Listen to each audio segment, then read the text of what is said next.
इस धरती पर सबसे लंबे समय तक जिंदा रहने वाले इंसान का नाम क्या था? जी हाँ, इस धरती पर सबसे लंबे समय तक जिंदा रहने वाले इंसान का नाम था थॉमस टॉम्पर। थॉमस टॉम्पर 152 साल तक जिंदा रहे थे और उनके 152 साल तक उनकी लॉन्गेविटी इतनी लंबी होने की वजह क्या थी, इस पे हम बात करते हैं। सबसे पहले जानते हैं सबसे oldest person in history Thomas Tom कैसे बने। थॉमस टॉम का जन्म 1483 में हुआ था और उनका देहांत 1635 में हुआ। इनकी पहली शादी 80 साल की उम्र में जॉन टेलर के साथ हुई थी, जिससे 2 जुड़वा बच्चे हुए थे और दोनों का देहांत हो गया था। जैन लेओडो नाम की विधवा महिला के साथ इनकी दूसरी शादी हुई थी, जो 122 साल की उम्र में हुई थी। डॉक्टर विलियम हार्वे ने पोस्टमार्टम किया और इनकी बॉडी को एनालिसिस किया कि ऐसे क्या रीजन रहे थे जिनकी वजह से ये लंबे समय तक जिंदा रहे।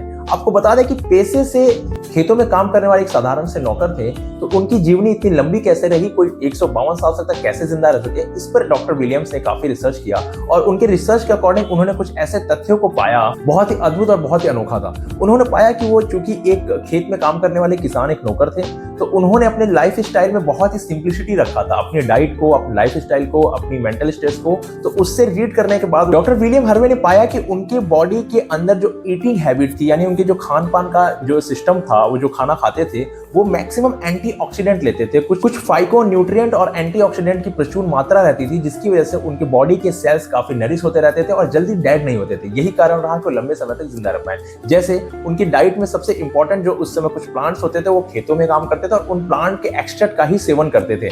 सीना leaf extract, Plantago ovata extract, Glycyrrhiza herb extract, Operculina extract, ककारा हर्ब एक्सट्रैक्ट, लीनियम स्टिलागो extract, Terminalia bellerica extract and flaxy seed extract. तो ये वो प्लांट थे, ये उन प्लांट के एक्सट्रैक्ट थे जिनका वो सेवन ज्यादा करते थे और इनके सेवन करने से उनका जो जीआईटी गट था, यानी कि उनका इसोफेगस से लेकर डाइजेस्टिव सिस्टम था, वो बहुत ही स्ट्रांग था, बहुत ही हेल्दी था। और किसी भी इंसान को लॉन्ग टर्म जीने के लिए उसका डाइजेस्टिव सिस्टम स्ट्रांग होना बहुत जरूरी है।